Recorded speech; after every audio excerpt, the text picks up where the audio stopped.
கூட அரசியல் நாகரிகமே இல்லாம உதயநிதி இப்படி ஒரு விமர்சனங்கள் எல்லாம் முன்வைக்கிறாரு. இதுக்கு கூட விஜய் அவர்கள் எந்தவித பதிலும் சொல்லாம சட்டமன்றத்துல அமர்ந்திருக்காரு அப்படின்னு நேற்றைய தினம் சட்டசபையை நேரலையில பார்த்த எல்லா மக்களுக்குமே இந்த ஒரு கேள்வி எழும்புச்சு.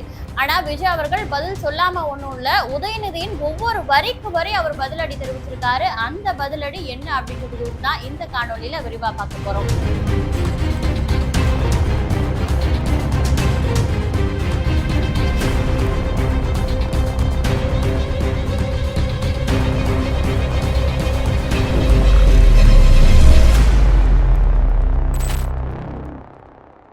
நேற்றைய தினம் சட்டசபையில என்னெல்லாம் நடந்தது அப்படின்றத எல்லாரும் நேரலையில பார்த்துட்டு இருந்தோம். அப்போ நம்பிக்கை தீர்மானம், அதாவது விஜய் அவர்களுடைய ஆட்சியை உறுதி செய்வதற்காக, அவரோட ஆட்சியை நிலைப்பதற்காக எத்தனை எம்எல்ஏக்களுக்கு இதுல ஆதரவு இருக்கு, எதிர்ப்பு இருக்கு அப்படின்ற மாதிரியான ஒரு நம்பிக்கை தீர்மானம் சட்டமன்றத்துல நடந்துச்சு.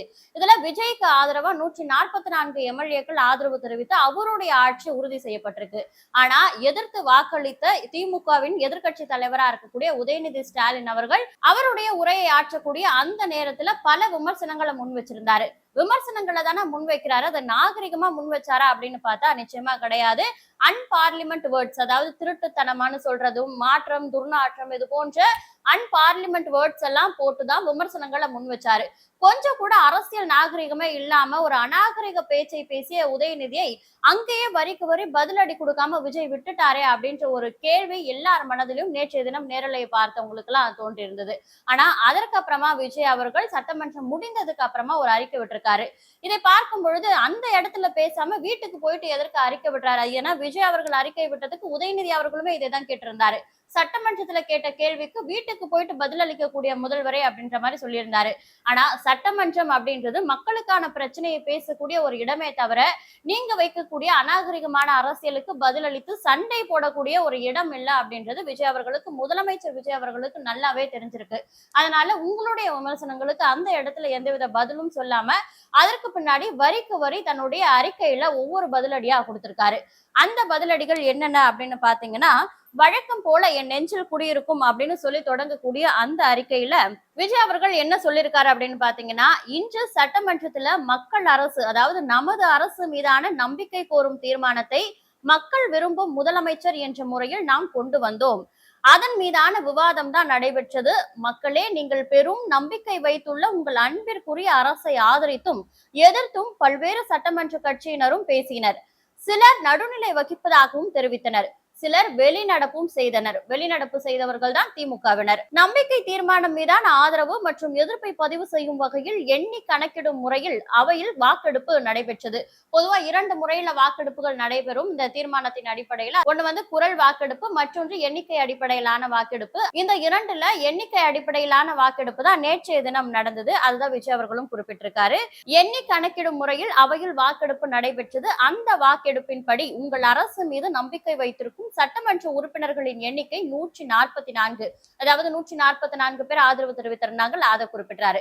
எதிர்ப்பு தெரிவித்தோர் 22. இதுல திமுகவை சேர்க்காமல் தான் 22. ஏன்னா இந்த வாக்கெடுப்பு எண்ணிக்கை நடக்கிறதுக்கு முன்னாடியே திமுகவினர் வெளிநடப்பு செய்ததனால திமுகவினரை சேர்க்காமல் எதிர்ப்பு தெரிவித்தோர் 22, நடுநிலை வகித்தோர் 5, பங்கேற்காதோர் 60. அந்த 60ல தான் திமுகவினரும் வராங்க. இதன் மூலம் மக்கள் ஆதரவு பெற்று தமிழக வெற்றி கழக அரசு நம்பிக்கை தீர்மானத்தில் மகத்தான வெற்றியை பெற்றதாக மாண்புமிகு பேரவைத் தலைவரால் பேரறிவிப்பு செய்யப்பட்டது. நமது மக்கள் அரசின் மீது நம்பிக்கை வைத்து வாக்களித்த அனைத்து இயக்கங்களை சார்ந்த மாண்புமிகு சட்டமன்ற உறுப்பினர்களுக்கு நன்றியை தெரிவித்துக் கொள்கிறோம் அப்படின்னு ஆதரவு தெரிவித்தவங்களுக்கு விஜய் அவர்கள் நன்றியை தெரிவிக்கிறாரு. அதே போல நம்மை ஆதரித்த அனைத்து இயக்கங்களுக்கும் தலைவர்களுக்கும் மீண்டும் நன்றியை தெரிவித்துக் கொள்கிறோம் சொல்லிட்டு சட்டமன்ற நிகழ்வை நேரடி ஒளிபரப்பு செய்யும் பொழுது ஆளும் கட்சிக்கான ஆதரவை மட்டுமே காட்டுவது, எதிர்ப்பை மக்கள் யாரும் பார்க்க முடியாமல் செய்யும் வகையில் நேரலையை நிறுத்தி இருட்டடிப்பு செய்வது என்பது போன்று சட்டமன்றத்தில் நாம் எதையுமே ஒழிக்கவில்லை, மறைக்கவில்லை. அனைத்தையும் இன்றைய நேரடி ஒளிபரப்பில் உலகமே பார்த்ததுதான் அதற்கு உறுதியான சான்றுன்னு. இந்த விஷயம் முக்கியமா நம்ம பேசக்கூடிய ஒரு விஷயம். கடந்த 5 ஆண்டு திமுகவுடைய ஆட்சியில எடப்பாடியார் அவர்கள் நிறைய விஷயங்களை சட்டமன்றத்துல முன்வைக்கும் பொழுது அந்த விஷயம் குறித்து நேரலையில ஒளிபரப்பு செய்யாம சில விஷயங்கள் தடுக்கப்பட்டிருக்கும். இது குறித்தும் அவர் செய்தியாளர் சந்திப்புல நாங்க நிறைய பேசணும், நிறைய மக்கள் பிரச்சனைகளை பேசணும், அந்த மக்கள் பிரச்சனைகள் எதுவுமே இங்க ஒளிபரப்பு செய்யப்படல, நேரலையில வரல, அப்ப நேரலைய கட் பண்ணிடுறாங்க. திமுகவினர் பேசக்கூடிய அந்த பேச்சுக்கள், மக்களை ஏமாற்றக்கூடிய அந்த பேச்சுக்கள் மட்டும்தான் ஒளிபரப்பு செய்யப்படுது அப்படின்னு கடந்த 5 ஆண்டு ஆட்சியில எதிர்க்கட்சி தலைவராக இருந்த எடப்பாடியார் அவர்கள் எத்தனை முறை விமர்சனங்கள் வைத்திருக்காரு அப்படின்றதும் எல்லாருக்கும் தெரியும். ஆனா நேற்றைய தினம் என்னென்ன நடந்தது, அதாவது அநாகரிகமற்ற முறையில உதயநிதி அவர்கள் பேசிய ஒவ்வொரு பேச்சுமே ஒளிபரப்பப்பட்டது. அது எல்லாத்தையுமே நம்ம நேரலையில பார்த்ததும் தமிழக வெற்றி கழகத்திற்கு செய்திருக்கக்கூடிய ஒரு மிகப்பெரிய வெற்றி அப்படின்னு தான் சொல்லப்படுது. அதுதான் விஜய் அவர்களும் இங்க குறிப்பிட்டிருக்காரு. அடுத்தபடியா, தமிழக மக்களே, நீங்கள் அனைவரும் நம் தமிழக வெற்றி கழகத்திற்கு வாக்களிக்க விரும்பினீர்கள் என்பது நமக்கு நன்றாகவே தெரியும். இருந்தும் சில சூழல்களால் நமக்கு வாக்களிக்க இயலாமல் போனவர்கள் இப்போது மனம் வருந்துவதையும் நம்மால் உணர முடிகிறது. இனி வரும் காலங்களில் ஒட்டுமொத்த தமிழ்நாட்டு மக்களின் ஆதரவையும் உங்கள் தமிழக வெற்றி கழகம் பெறும் என்பதையும் உறுதியாக நம்புகிறோம். இன்று சட்டமன்றத்தில் எதிர்க்கட்சியினர் சிலர் பேசியதை நீங்கள் அனைவரும் பார்த்திருப்பீர்கள். அதான் நம்ம சொன்ன மாதிரி உதயநிதியோட பேச்சுக்கு பதிலடியா இருக்கு. அது குறித்து சில விளக்கங்களை நம் உறவுகளாகிய தமிழ்நாட்டு மக்கள் அனைவருக்கும் அளிக்க வேண்டியது மக்களின் முதல் மற்றும் உண்மை பிரதிநிதித்துவமான கடமையா இருக்கு அப்படின்னு சொல்லியிருக்காரு. பெரும்பான்மையான தமிழக மக்களின் ஆதரவை நாம் பெறவில்லை என்ற அறுத பழைய புளித்து போன வாதத்தை மாண்புமிகு எதிர்க்கட்சி தலைவர் அவர்கள் வழக்கம் போல அவரது பாணியில் எடுத்து வைத்தார் அப்படின்னு. ஏன்னா உதயநிதி அவர்கள் அவருடைய பேச்சுல என்ன சொல்லியிருந்தாருன்னா, உங்களுக்கு ஒரு குறிப்பிட்ட சதவீத மக்கள் வாக்களித்து இருந்தாலும் உங்களை நிராகரித்திருக்கக்கூடிய பல பேர் இருக்காங்கல்ல, மற்ற கட்சிகளுக்கு வாக்களித்திருப்பாங்க, இல்ல நோட்டாவுக்கு போட்டிருப்பாங்க, இல்ல திமுகவிற்கே போட்டிருப்பாங்க. நீங்க என்னதான் வெற்றி பெற்றிருந்தாலும் இந்த மக்கள் உங்களை வேற கட்சிக்கு மாற்று கட்சிக்கு ஓட்டளித்த இந்த மக்கள் உங்களை நிராகரிச்சிருக்காங்க. நீங்க ஒன்னும் பெரும்பான்மையை பெற்று இந்த ஆட்சியை பிடிக்கல, 118 இல்ல அப்படின்ற மாதிரி. 118 அப்படின்றது அந்த மேஜிக் நம்பர். 234 தொகுதிகளில் 118 பெற்றால்தான் வெற்றி என்பது சாத்தியமா இருக்கும். அப்பதான் தனி பெரும்பான்மையுடன் ஆட்சி அமைக்க முடியும். ஆனா விஜய் அவர்கள் பெற்றது பாத்தீங்கன்னா 108 தான் என்னவோ இருந்தது. அதனாலதான் மற்ற திமுக கட்சிகளின் ஆதரவோட ஒரு ஆட்சி அமைச்சிருக்காரு. அதனால எங்களுடைய திமுக ஆதரவு கட்சிகள், எங்களுடைய திமுக கூட்டணி கட்சிகளின் ஆதரவோடு தான் நீங்க ஆட்சி அமைச்சீங்களே தவிர உங்களுக்கு அந்த மேஜிக் நம்பர் கிடைக்கவே இல்லை, பெரும்பான்மையான அரசு இது கிடையாது அப்படின்ற மாதிரி உதயநிதி ஒரு வாதத்தை முன்வைச்சிருந்தாரு. அதையும் விஜய் அவர்கள் இந்த இடத்துல குறிப்பிட்டு, நீங்க இந்த மாதிரி சொல்லி இருந்தீங்க, அதுக்கு ஒரு விளக்கம் கொடுக்க வேண்டியது எங்களுடைய பிரதிநிதித்துவ கடமையா இருக்கு அப்படின்னு சொல்லி, அப்படி அவர் சொல்லும் பொழுது மக்கள் என்ன நினைச்சிருப்பாங்க அப்படின்றதும் சொல்றாரு. அது குறித்து தமிழக மக்களான நீங்கள் அனைவரும் 2006 100% வாக்குகளுடன் 234 தொகுதிகளிலும் வென்று தனி பெரும்பான்மை பெற்று அமைந்த திமுக அரசை நினைத்து பார்த்து நமட்டு சிரிப்பை சிரித்து உதிர்த்திருப்பீர்கள் என்பது நாடே அறிந்ததுதான் அப்படின்னு சொல்றாரு. ஏன்னா 2006 திமுக அரசாங்கம் 96 தொகுதிகள்ல மட்டும்தான் வென்று மைனாரிட்டி அரசாக ஆட்சி அமைச்சாங்க. அததான் விஜய் அவர்கள் இந்த இடத்துல குறிப்பிட்டாரு. எல்லாம் தெரிந்த ஏகாம்பரமான திமுகவிற்கு எப்போதும் யதார்த்தம் புரிய போவதே இல்லை. ஆகவே மக்களிடம் நம் வாக்குகள் குறித்து சிலவற்றை பகிர்ந்து கொள்ளலாம் சொல்லிட்டு, நம் தாவேக்காவுக்கு கிடைத்த வாக்கு சதவீதம் 34.92%, அதாவது ஏறக்குறைய 35%. ஆனால் மாண்புமிகு எதிர்க்கட்சி தலைவர் சார்ந்த கட்சியான திமுக கூட்டணி கட்சிகளின் ஓட்டுகளையும் பெற்றுதான் சில தொகுதிகளிலாவது வென்றது என்பது உண்மை என்றாலும், தனிப்பட்ட முறையில் திமுகவின் வாக்கு சதவீதம் என்பது எவ்வளவு தெரியுமான்னு சொல்லி வெறும் 24.19% மட்டுமே, அதாவது கூட்டணி இல்லாமல் தனித்து போட்டியிட்ட நம் தாவேக்கா பெற்ற வாக்கு சதவிகிதத்தை விட 10%க்கும் கீழே தான் இருக்கு அப்படின்னு விஜய் குறிப்பிட்டாரு. அதே போல திமுக தனி கட்சியாக பெற்ற வாக்குகள் 1,19,29,144 மட்டுமே. ஆனால் நம் தமிழக வெற்றி கழகம் தனித்து நின்று பெற்ற வாக்குகள் எவ்வளவு தெரியுமா? 1,72,26,209 வாக்குகள். திமுகவை விட 52,97,065 வாக்குகள் அதிகம் பெற்றுள்ளோம் அப்படின்னு விஜய் ஒரு பெருமிதம் தெரிவிக்கிறாரு. ஏறக்குறைய 1/2 கோடிக்கும் அதிகமான மக்களின் வாக்குகளை தமிழக வெற்றி கழகம் பெற்றிருக்கிறதா இந்த இடத்துல குறிப்பிடுறாரு. இவை எல்லாமே நாம் சொல்லும் கணக்கு இல்ல, தேர்தல் ஆணையம் வெளியிட்டுள்ள கணக்கு. இது தெரிந்தும் புள்ளி விவர புலி திமுக எடுத்து வைக்கும் வாதத்தை என்னவென்று சொல்ல. இது மட்டுமா, நம் தாவேக்காவை 3,21,00,000 மக்கள் நிராகரித்ததாக திமுக சார்பாக கூறுகின்றனர். அப்படி பார்த்தால் திமுக மட்டும் தனியாக வாங்கிய வாக்குகளின்படி 3,68,00,000 மக்களால் நிராகரிக்கப்பட்ட ஒரு கட்சி தான் திமுக. சதவிகித கணக்குப்படி பார்த்தாலும் தாவேக்கா 35% எனில் திமுக 24% தான். அப்படி பார்த்தாலும் கூட தமிழ்நாட்டின் 76% மக்கள் திமுகவே தங்களுக்கு தேவையில்லை என்று தீர்க்கமாக முடிவெடுத்து ஒட்டுமொத்தமாக அந்த கட்சியை நிராகரிச்சிருக்காங்க. இப்படி தமிழகத்தின் 3/4 மக்களால நிராகரிக்கப்பட்ட ஒரு கட்சி தான் திமுக. 35% மக்களின் ஆதரவுடன் வெற்றி பெற்ற கட்சியை பார்த்து ஏளனமாக பேசுவதன் காரணம் என்ன என்பதை மக்கள் அறியாதவர்களா என்ன?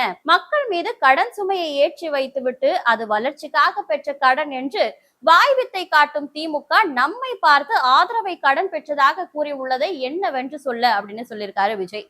அதை தொடர்ந்து மத சார்பற்ற நிலைப்பாட்டில் நாம் உறுதியாக இருப்பதால் தான் நமது அரசை காங்கிரஸ், விசிக, சிபிஐ, சிபிஐஎம் மற்றும் இந்திய யூனியன் முஸ்லிம் லீக் கட்சிகள் ஆதரிச்சிருக்காங்க. அதை அக்கட்சிகளோட தலைவர்கள் ஊடகங்களிலும் வெளிப்படுத்தி இருக்காங்க. இதையும் திமுக ஏளனமாக பேசி உள்ளது எந்த கணக்குல அப்படின்றது புரியல. அதையும் மக்களான உங்கள் பார்வைக்கு நாங்க விட்டுறோம் அப்படின்னு சொல்லியிருக்காரு. அதை தொடர்ந்து மக்கள் ஆதரவுடன் தனிப்பெரும் கட்சியான நம் தாவேக ஆட்சி அமைத்து விடவே கூடாதுன்னு திமுக செய்த வேலைகளால் அதன் டீசன்ட் வெர்ஷன் அம்பலமான கதை ஒன்று நாடெங்கும் உழவுவதையும் நம் நாட்டு மக்களிடமே விட்டு விடுவோம். இதுல வேற தாவேக ஆட்சிக்கு தடையாக இருக்க மாட்டோம்னு பெருந்தன்மை பாடலை கீழல் விழுந்த ரெக்கார்டில் இசைக்க விடுவதெல்லாம் வேறு ரகம் அப்படின்னு சொல்லியிருக்காரு விஜய். இறுதியா நாம் இப்போதும் சொல்கிறோம், ஆதாரபூர்வமான குறைகளை யார் வைத்தாலும் அதை ஏற்று உடனடியாக திருத்திக் கொள்ளும் மனப்பக்குவம் பெற்றவர்களே நாம் அப்படின்னு இந்த வார்த்தையை சொல்லியிருக்காரு. இந்த வார்த்தையை நேற்றைய தினம் விஜய் அவர்கள் நிரூபிக்கவும் செய்திருக்காரு அப்படின்னு தான் சொல்லணும். எதனாலனா ராதன் பண்டிட், விஜயோடைய தனிப்பட்ட ஜோதிட ஆலோசகரா இருந்த ராதன் பண்டிட் வெற்றிவேல் அவர்களுக்கு அரசு பதவி கொடுத்ததற்கு பல கட்சி தலைவர்களும், அதாவது விஜய்க்கு ஆதரவு தெரிவிச்ச கட்சி தலைவர்களுமே எதிர்ப்பு தெரிவிச்சதை நம்ம பார்த்திருந்தோம். இந்த விஷயத்துல எல்லாருடைய எதிர்ப்பையும் கருத்தில் கொண்டு அந்த கட்சி பதவி நியமனத்தை திரும்ப பெற்றுக் கொண்டதையும் நம்ம பார்த்தோம். அப்ப மக்கள் கிட்ட ஒரு விஷயம் பிடிக்கல, நம்மளுக்கு ஆதரவு தெரிவிக்கிறவங்கள எதிர்ப்பு தெரிவிக்கிறாங்க அப்படின்னும் பொழுது அந்த விஷயத்தை தான் செய்தது தவறாக இருக்கும் பட்சத்தில் அதை திருத்திக் கொள்ளும் மனப்பக்குவம் உடையவர் விஜய் அப்படின்றது நேற்றைய தினம் நடந்த அந்த விஷயத்துல புரிய வந்தது. அதுதான் இங்கேயும் குறிப்பிடுறாரு. ஆதாரபூர்வமா நீங்க ஒரு விஷயத்தை வைங்க, அதை நான் திருத்திக்கிறேன், இந்த மாதிரி ஆதாரமற்ற விஷயங்களை விமர்சனங்களா வைக்காதீங்க அப்படின்றதுதான் இங்கேயும் குறிப்பிடுறாரு. நமக்கு எதிராக தன் சொத்தை வாதங்களை மக்கள் மன்றத்தில் வைத்து தோற்ற திமுக இப்போது அதையே சட்டமன்றத்திலும் தொடர்கிறது. அதையும் மக்கள் பார்வைக்கே விட்டு விடுகிறோம். நம்பிக்கை இல்லாததால் தான் நாம் 2 தொகுதிகளில் போட்டியிட்டதாக கூறினார் மாண்புமிகு எதிர்கட்சி தலைவர். இந்த வார்த்தையை கூறியதும் உதயநிதி ஸ்டாலின் அவர்கள் தான். விஜய்க்கு அவர் மீதே நம்பிக்கை இல்லாத காரணத்தால் தான் ஒரு தொகுதியில ஜெயிப்போமான்ற நம்பிக்கை இல்லாதனால 2 தொகுதியில போட்டியிட்டார் அப்படின்ற வாதத்தை தேர்தல் களத்துல இருந்தே திமுக வச்சுக்கிட்டே வராங்க. திமுக மட்டுமில்ல, நாம் தமிழர் கட்சியும் இந்த வாதத்தை வச்சுட்டு இருக்காங்க. இதே விஷயத்தை தான் நேற்றைய தினம் உதயநிதி ஸ்டாலின் அங்கேயும் பேசியிருக்காரு. அதற்கும் விஜய் இப்போ ஒரு பதிலடி கொடுத்திருக்காரு. நம் வெற்றியின் வீச்சு எப்படி இருந்தது என்பதை கொளத்தூர் உள்ளிட்ட தொகுதிகளில் பார்த்தும் கூடவா புரியவில்லை? கொளத்தூர் என்பது முன்னாள் முதல்வராக இருந்த மு.க. ஸ்டாலின் அவர்களுடைய தொகுதி. அந்த இடத்திலையும் முன்னாள் முதல்வராக இருந்த மு.க. ஸ்டாலின் அவர்களையே தமிழக வெற்றி கழக வேட்பாளர் வி.எஸ். பாபு தோற்கடித்த காட்சிகளை எல்லாம் நம்ம பார்த்தோம். அந்த வெற்றியின் வீச்சு எப்படி இருந்தது அப்படின்றத கூட பார்த்துட்டா நீங்க இப்படி எல்லாம் பேசுறீங்க அப்படின்னு கேட்கிறாரு. அதிகாரத்தை வைத்துக் கொண்டு ஆட்டம் போட்ட திமுக அமைச்சர்கள் 15 பேரின் தோல்வியை பார்த்தும் கூடவா இன்னும் புரிந்து கொள்ளவில்லை? இயல்பு நிலை புரியாமல் இப்படியே தொடர்ந்தால் மக்களே இனி வரும் காலங்கள்ல திமுகவிற்கு இன்னும் நன்றாக ஆழமாக உணர்த்தி புரிய வைப்பாங்க. நம் மக்களுக்கு ஒட்டுமொத்தமாக நாம் நன்றி சொன்னதை மறந்துவிட்டு நன்றியே சொல்லவில்லை என்று நாம் போட்டியிட்ட தொகுதிகளை பிரித்து பேசி பொய் மூட்டைகளை அவிழ்த்து விட்டது புரிதலே இல்லாத திமுக அப்படின்னு. அதாவது விஜய் வெற்றி பெற்ற அந்த தொகுதி இருக்குல்ல, பெரம்பூர் ஆகட்டும், திருச்சி கிழக்கு, இந்த தொகுதி மக்களுக்கு விஜய் போய் நேர்ல பார்த்து ஒரு நன்றி கூட தெரிவிக்கல அப்படின்னு ஒரு விமர்சனத்தை நேற்றைய தினம் எதிர்கட்சி தலைவரான உதயநிதி ஸ்டாலின் வச்சிருந்தாரு.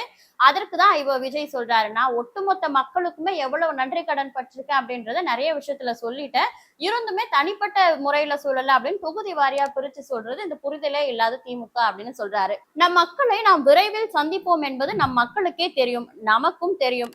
ஆகவே அதற்காக திமுக அக்கறையாக இருப்பது போல டிஜிட்டல் முறையில் தேம்பி அழ வேண்டாம் என்று கேட்டுக்கொள்கிறோம். அதாவது ஆட்சிக்கு ஒரு 5 நாட்கள் தான் ஆகுது. இந்த 5 நாட்களுக்குள்ள 5 வருடங்கள்ல திமுக செய்யாத பல விஷயங்களை தாவேக தலைவர் முதல்வர் விஜய் அவர்கள் செஞ்சுட்டு இருக்காரு. இந்த 5 நாள்லயும் இதை செய்யல அதை செய்யல அப்படின்னு கேள்வி எழுப்பக்கூடிய திமுகவிற்கு 5 வருடம் நீங்க ஆட்சியில இருந்து கூட இதை அனைத்தையும் செய்யாம விட்டுட்டீங்களே அப்படின்ற புரிதலே இல்லாம, கொஞ்சம் கூட மனசாட்சியே இல்லாம இது போன்ற விமர்சனங்களை வைக்கிறது எப்படி ஏற்புடையது அல்லன்னு தெரியல. அது மட்டும் இல்லாம விமர்சனங்களை வச்சுட்டு மக்கள் கேட்கிறாங்க அப்படின்னு எந்த மக்கள் அப்படி கேக்குறாங்க அப்படின்றது புரியல. மக்களாகிய நாங்கள் இது வரைக்கும் எந்த வார்த்தையும் கேட்கல. ஏன்னா 5 நாள்ல என்ன பண்ண முடியும் அப்படின்றது எங்களுக்கும் தெரியும். அதனால எங்களிடமிருந்து அந்த விமர்சனங்கள் வரல. ஒரு பொய் பிம்பத்தை கட்டமைப்பதற்காக நீங்கள் எப்படி எல்லாம் அதை உருவாக்குகிறீர்கள் அப்படின்றது எல்லாருக்குமே புரியும். அதை தொடர்ந்து நாகரிகமான பதிவு டீசென்ட் வெர்ஷன் குறித்து திமுக பேசியது. ஏன்னா டீசென்ட் வெர்ஷன் எந்த அளவுக்கு டீசென்ட் வெர்ஷனா பேசினாரு, அந்த மாற்றம் துர்நாற்றம் ஆகட்டும், அதை தொடர்ந்து திருட்டுத்தனமான இதெல்லாம் அன்பார்லிமெண்ட் வேர்ட்ஸ், இந்த வார்த்தைகளை சட்டமன்றத்தில் பேசியதுதான் இவங்களுடைய டீசென்ட் வெர்ஷன். நாகரிகமான பதிவு டீசென்ட் வெர்ஷன் குறித்து திமுக பேசியது. நம்முடைய அரசியல் நாகரிகமும் டீசென்ட் வெர்ஷனும் எப்படிப்பட்டது என்பதை தமிழகமே பார்த்து கொண்டிருக்கிறது. ஏன் அவர்களும் பார்த்தார்கள். திமுக என்னதான் நம்மை அர்த்தமற்ற முறையில் ஏளனமாக பேசினாலும் நாம் எப்போதும் நாகரிகம் காக்கும் நயத்தகு இயக்கமாகவே இருப்போம். அதுல எந்த மாற்றமும் இல்லை. அறிஞர் அண்ணாவின் கனிவைத்தான் அரசியலிலும் நாம் பின்பற்ற விரும்புகிறோம். இன்று நமக்கு ஆதரவு அளித்த சட்டமன்ற உறுப்பினர்கள் குறித்து பேசுகையில் திமுக ஏதோ தாங்கள் சுத்தம் சுயப்பிரகாசம் போல பேசியதுதான் மிகப்பெரிய நகைச்சுவை. 1999 பாஜக கூட்டணியை திடீரென நாடாளுமன்றத்தில் நம்பிக்கை வாக்கெடுப்பில் ஆதரித்த கதையை மக்கள் இன்னும் மறக்கவில்லை. அதன் பிறகு அதே பாஜகவுடன் கூட்டணி போட்டு வென்று பேரம் பேசி மந்திரி பதவிகளை பெற்றதையும் மக்கள் இன்னும் மறக்கவில்லை. இதையெல்லாம் பண்ணிட்டு தான் விஜய் அவர்கள் செய்தது குதிரை பேரம் அப்படின்னு உதயநிதி ஸ்டாலின் சுத்தம் சுயப்பிரகாசம் போல சட்டமன்றத்துல பேசுறாரு அப்படின்னு சொல்றாரு. சட்டமன்ற உறுப்பினர்களில் சிலர் பாஜகவிற்கும் தங்களுக்கும் எந்த தொடர்புமே இல்லை என்று அறிவித்துவிட்டே நமது அரசை ஆதரித்து வாக்களித்தனர் என்பது திமுகவின் அவதூறு கண்களுக்கு வேண்டுமெனில் தெரியாமல் போகலாம். ஆனால் மக்கள் நமது தூய எண்ணத்தை உணர்ந்தே இருக்கின்றனர். திமுகவும் பாஜகவும் 1999 சேஞ்ச் என்று கூறி எக்ஸ்சேஞ்ச் செய்து கொண்டது என்ன என்பதை நாடே அறியும். ஆனால் நாம் சேஞ்சையும் சேலஞ்சையும் நம்பி உறுதியாக உண்மையாக அரசியல் களத்தில் நிற்பவர்கள் என்பது மக்களுக்கு தெரியும். ஆகவே எதற்காகவும் திமுக போல எதையும் எக்ஸ்சேஞ்ச் செய்து கொள்ள அவசியமே இல்லை. ஏன்னா சேஞ்சை கொண்டு வரவும் எக்ஸ்சேஞ்ச் தான் அந்த இடத்துல நடக்குது அப்படின்னு சொல்லிட்டு உதயநிதி வச்ச விமர்சனத்துக்கு தான் இந்த பதிலடி. ஆகவே எதற்காகவும் திமுக போல எதையும் எக்ஸ்சேஞ்ச் செய்து கொள்ள அவசியமே இல்லை. மக்கள் மனதில் ஆழமாக வேரூன்றி புகழ் பெற போகும் ஒரு அரசை பார்த்து புஷ்பா அரசு என்று திமுக ஏளனம் பேசியிருக்கிறது.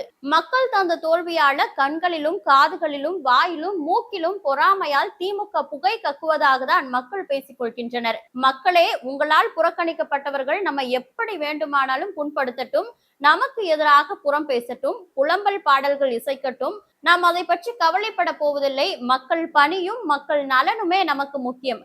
மேஜிக்கல் நம்பர் நமக்கு இல்லை என்று கூறும் திமுக அவர்கள் செய்ய முடியாத மக்கள் நலன் சார்ந்த பலவற்றை மேஜிக்கலாகவும் மிராக்கலாகவும் நமது அரசு செய்து காட்டப் போவதை பார்க்கத்தான் போகின்றனர். ஆர்ப்பாட்டமின்றி அமைதியாக நாம் சாதித்து காட்டத்தான் போகிறோம். அப்போதும் சொத்தை காரணங்களை கூறி இந்த திமுக தப்பிக்கத்தான் பார்க்கும். அதையும் நம் மக்கள் பார்க்கத்தான் போறாங்க. டிஜிட்டல் தொழில்நுட்பத்தை மட்டும் நம்பி நாம் இருக்கவில்லை, மக்களின் உணர்வுகளை மட்டுமே நம்பி இருக்கின்றோம். இது புரியாமல் ரீல்ஸ் என்றும் ரியல் என்றும் தனது ரீல் அருந்து போனதே தெரியாமல் திமுக திமிராக பேசுகின்றது. ஆனால் இப்படி பேசிக்கொண்டே ரீல்ஸ் உலகில் மிதக்க தொடங்கி உள்ளதும் ரியாலிட்டி அறியாத இதே திமுக தான். மக்களே, தோல்வியில் மூழ்கி திக்கி திணறிக் கொண்டிருக்கும் திமுக நம் மீது சேற்றை வாரி இறைக்கத்தான் செய்யும். அதை பற்றி நாம் கண்டு கொள்ளவே போவதில்லை. நாம் எப்போதுமே மக்கள் நலன் சார்ந்த செயல்களிலும் திட்டங்களிலும் சட்டங்களிலும் தான் ஈடுபட போகிறோம்.